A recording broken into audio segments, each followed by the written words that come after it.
I want to know what you want to say to your many, many, many, many fans. All those fans who were literally standing in prayer for you. What do you want to say to all of those fans? I want to thank them for even caring. It was a wonderful feeling. Mm-hmm. Do you think you will be singing and making records again? Yeah, I'll be singing at 80. At 80. And making records. On May 6th, 2004, Luther Vandross, the man who sold millions of records and was dubbed the Velvet Voice by his peers, critics, and his legions of adoring fans, sat for an interview with Oprah Winfrey to allay the health concerns of his most devoted fans and the music world at large. It had been a little over a year since Vandross suffered a massive stroke at his home in New York City, which left the legendary singer in a coma for nearly 2 months, severely impacted his speech abilities, and left him in a wheelchair for a period of time.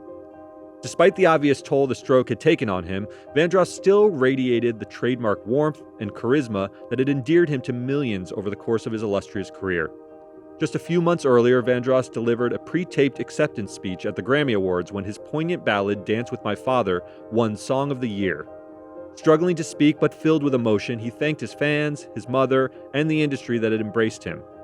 It was a moment that encapsulated his indomitable spirit, but his vulnerability and halting speech pattern caused widespread concern about his well-being and prompted the appearance on The Oprah Winfrey Show. You've come back from the dead. Every day do you say, I want to get a little better at something? Well, right now, what I want to get better at may seem strange, but it's not. Mm-hmm. It's what I would like to get better at is living with this, living with these thoughts, living with this, feeling of the last chapter of a book. The poignancy of his words about living through, quote, the last chapter of a book, imprisoned by a set of limitations that robbed him of the incredible vocal gift he'd used to communicate for decades through music, continued to spark concern. But many believe Vandross could potentially overcome his diminished condition and rise again like a phoenix from the ashes. It wouldn't have been the first time he overcame incredible obstacles. Vandross's rise to stardom began in the 1970s as a backing vocalist for icons like David Bowie and Chaka Khan, toiling away behind the scenes until he finally got his big break in the spotlight. In the 1980s, he became a solo sensation with albums like Never Too Much and Gimme the Reason, showcasing his unparalleled ability to blend romantic longing with soaring melodies. His music redefined R&B and earned him 8 Grammy Awards over his career, solidifying him as, quote, the Pavarotti of pop. But Vandross's life was not without challenges. In the late 1980s, he survived a near-fatal car crash while driving in the Hollywood Hills, resulting in the death of his passenger and leaving him with several broken ribs, a broken hip, and numerous bruises and facial cuts. He eventually faced vehicular manslaughter charges but pled down to reckless driving and settled a civil suit with the family of the deceased victim. He also faced ongoing speculation about his sexual orientation, a topic he never fully addressed publicly, choosing instead to keep his private life separate from his public persona. When his weight fluctuations became tabloid fodder and started to negatively impact his health with diabetes and hypertension, Vandross did his best to stay above the fray and weather any storms of negative attention. Indeed, through all the controversies, Vandross continued to sing and continued to sell records, 40 million of them over the course of his career, and never let the pressures of fame or unflattering coverage in the media overshadow his artistry. And many assumed this would be the case this time around. Although there was a somber tone and perhaps even a tinge of resignation in his voice as he reflected on his condition with Oprah, most fans remained hopeful about Luther turning the corner. But it wasn't meant to be. On July 1st, 2005, Vandross passed away peacefully from complications related to his devastating stroke, robbing the world of one of the greatest voices in pop and R&B history. Luther Vandross was just 54 years old. I'm Derek Kaufman. I'm Jason Beckerman. And this is Last Days, Luther Vandross.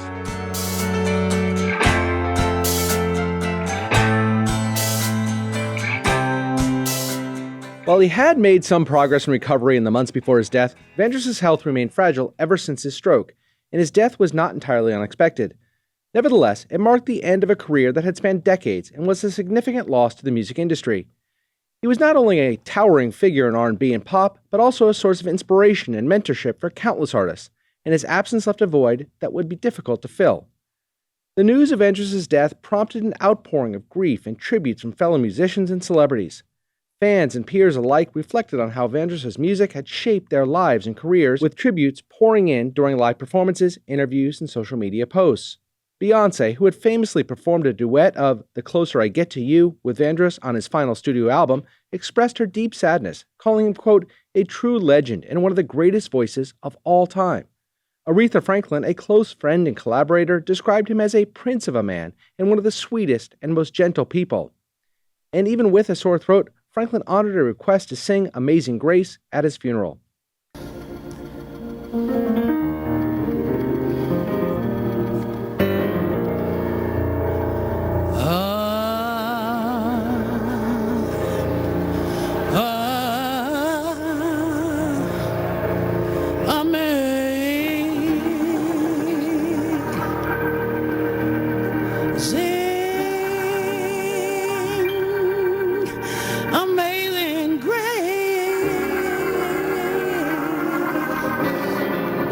Stevie Wonder also honored Vandross by performing So Amazing during his funeral, a heartfelt tribute to their long-standing friendship.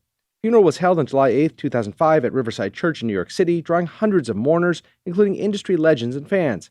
In addition to Aretha Franklin and Stevie Wonder, singing legends Patti LaBelle and Dionne Warwick were also among the notable attendees who paid their respects during the ceremony that was filled with music, prayer, and reflections of his remarkable life. Vandross was also honored at the BET Awards, where Alicia Keys and Cissy Houston performed a powerful rendition of Dance with My Father in his memory. His influence was further recognized at the Grammy Awards, with a tribute celebrating Vandross and underscoring the profound impact he had on music and culture. And his enduring legacy was perhaps best exemplified by his continuing success on the charts even after his passing. In 2006, his track Shine, an upbeat R&B song that samples Chic's disco song, reached at number 31 on the Billboard R&B chart. And in October 2007, a 4-disc box set titled Love Luther, featuring all of his hits as well as unreleased tracks and alternate versions from his recording sessions, hit the shelves, and eager fans scooped it up to glean the last bit of his genius from his vault. And 10 years after his passing, in 2015, Sony released yet another compilation album called The Essential Luther Vandross, which contained 3 more unreleased songs, including a live recording of Bridge Over Troubled Water with Paul Simon and Jennifer Holliday.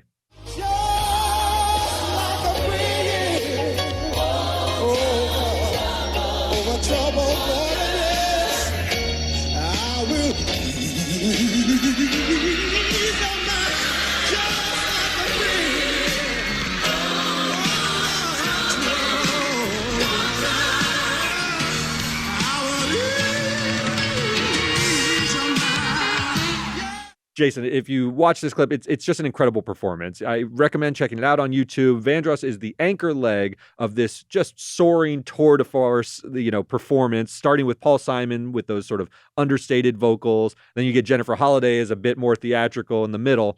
But you end with Luther, and that's the ultimate sort of encapsulation of who he was in the music industry. He was a closer, man. That's the voice you couldn't follow. So he bridges these two worlds, right? He's at once an incredible singer, obviously, one of the great voices of all time, but he was this incredibly relevant pop figure.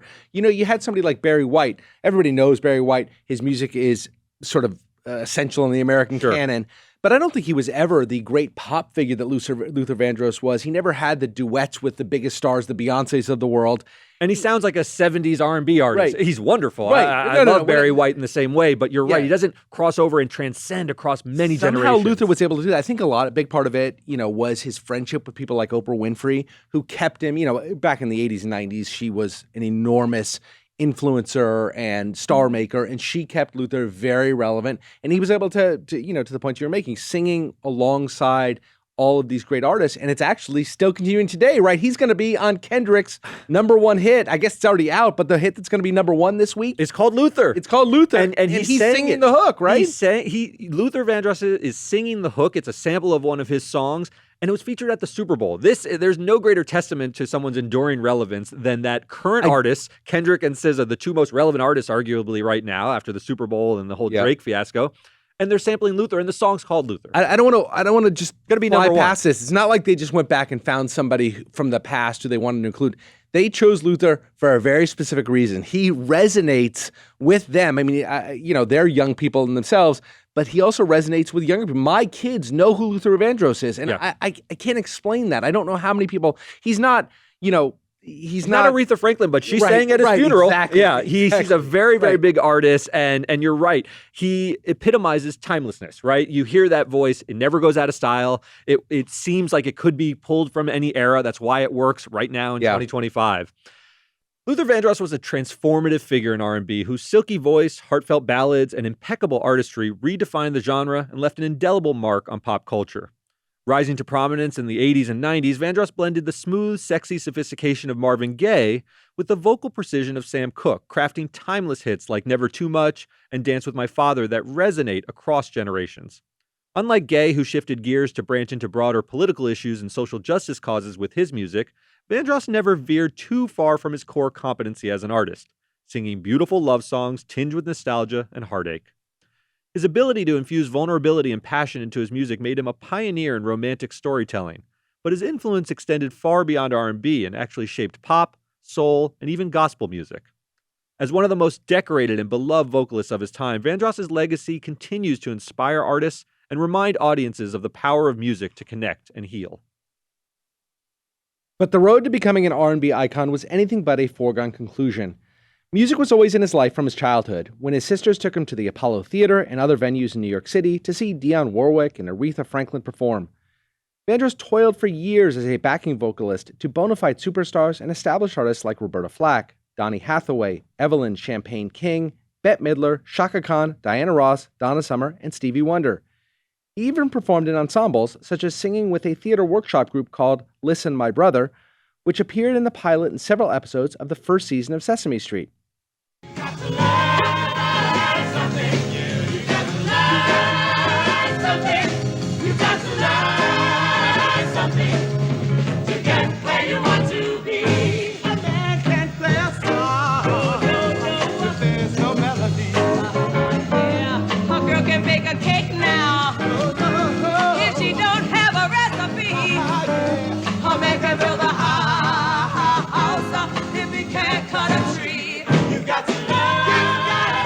Even in a group setting, it's clear that there was star potential in his vocals. Throughout the late 70s and early 80s, Vandross wrote and sang commercial jingles for a bunch of companies, including NBC, Mountain Dew, Kentucky Fried Chicken, Burger King, and Juicy Fruit. His track, Everybody Rejoice, was a staple in Kodak commercials during the mid-1970s. Get set. Get a Kodak instant camera from less than $54. At your photo dealers this Christmas. He later became a lead singer in the group Change, which released a gold-certified album called The Glow of Love in 1980, featuring this memorable title track. Flowers bloom in morning dew, and the beauty seems to say, it's a pleasure when you treasure all that's new and true and gay. Easy living, and we're giving what we know we're dreaming of. We are one, having fun, walking in the glow of love.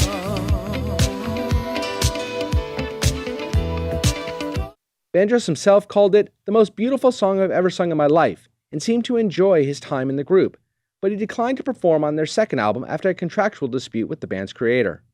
And despite the success of the group, Vandross was absolutely destined for solo stardom, and it didn't take long for him to find it once he got his shot. After leaving Change, Vandross signed to Epic Records and released his debut solo album, Never Too Much, in 1981, and the title track immediately took off on the charts.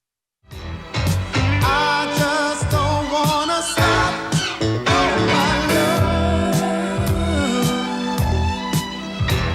A million days in your arms is never too much. I just don't wanna stop. Too much, never too much, never too much, never too much. The song reached number 1 on the R&B charts and remains a classic of the genre. When you combined his off-the-charts vocal talent with the tremendous work ethic he brought to every project, it's no mystery how Luther Vandross suddenly catapulted into a cultural icon. He released a series of solo albums in the 80s, but never stopped doing session work with other top musicians and providing guest and backing vocals. Vandross produced Aretha Franklin's gold-certified, award-winning comeback album Jump To It in 1983, which enjoyed a 7-week run at number 1 on the Billboard R&B album chart and brought Franklin her first top 40 pop hit since 1976. He also sang the ad-libs and background vocals on Stevie Wonder's 1985 hit Part-Time Lover, worked on the background chorus for a David Bowie song in the movie Labyrinth, and even voiced a Saturday morning cartoon character on ABC's Zack of All Trades. Luther Vandross just blanketed the entertainment landscape in the 80s and 90s, culminating with his biggest pop hit of all, Here and Now in 1989. Here and now, I promise to love faithfully. You're all I need. Here and now, I vow to be one with thee. This song was Vandross's first single to appear on the Billboard Hot 100, peaking at number 6 on the chart. And the 90s were even more fruitful for him, earning 2 more top 10 hits with Power of Love in 1991 and his cover of Lionel Richie, Diana Ross's duet, Endless Love in 1994, which he performed with fellow vocal powerhouse Mariah Carey and became his highest charting song, reaching all the way up to number 2 on the Billboard Hot 100. My love, there's only you in my life, the only thing that's right. Ooh. My first love, Yeah. your every breath that I take, your every step I make. You know, Jason, messing with a classic like Endless Love, Lionel Richie and Diana Ross slay that song. They both have incredible voices. It's already sort of this like One of the schmaltzy legendary classic romantic songs of all time. And it doesn't seem like you can improve upon it, right? It's sort of impeccable in its own way. They both are just killing that song. So it's always a risky gambit, but it kind of paid off here. You know, the version with Mariah Carey and Luther Vandross, their vocals are beyond reproach. Yeah. Sort of like Lionel Richie and Diana Ross, but there's a little bit more sort of character in their voices. When you're listening to Mariah Carey and Luther Vandross, they're just perfection. It's almost beyond sort of anything you can appreciate other than just you're listening to two people who have a flawless You sort of have the two greatest vocalists of their era, right? Aretha Franklin by this point is not singing the way that she used to. And so you get these two people who are well regarded as having two of the greatest voices of all time, and certainly of the 1980s, late 80s into the 90s. And so it's sort of unfair to Lionel Richie and Diana Ross. I mean, I'm sure they both made a lot of money off of their and the Lionel Richie version is more famous. Yes. There's no doubt that is the standard. And if you're sort of old school about it, you're going to say, "Oh, I always loved the old one." But this one comes along, and those two, I mean, it's absurd what they can do with their vocals. It really is. Although Vandross was a towering superstar, his peak fame occurred during a period in this country when sexual orientation was a far bigger issue than in the current landscape. And we'd be remiss if we didn't at least mention how this impacted his career. Derek, I remember this very well. There were always these rumors circulating around Luther Vandross that he was gay. And it's something that in the sort of the time didn't really work to his favor. And he really did his best to kind of push down against it. In December of 1985, he filed a libel suit against a British magazine that attributed his 85-pound weight loss to AIDS, while he insisted the weight loss was from a strict diet. Now, putting aside whether he was gay or not, an accusation that somebody had AIDS at any point, but especially back then, this is before sort of maybe Magic Johnson changed things up in the early 90s a little bit, changed the conversation. At that point, if you had AIDS, there were a lot of people out there that said you got what you deserved. Yes. And, so that kind of accusation really threatened his entire career. And the fact that there was an article out there that said, look at how, I remember this, it was a very ugly time in journalism because Luther Vandross was a guy who was unmarried. He didn't have any children. These rumors constantly swirled around him because he was singing love ballads and people thought of him as a romantic lead. He had a bit of a sort of a stereotypical feminism to him that I think people picked up on,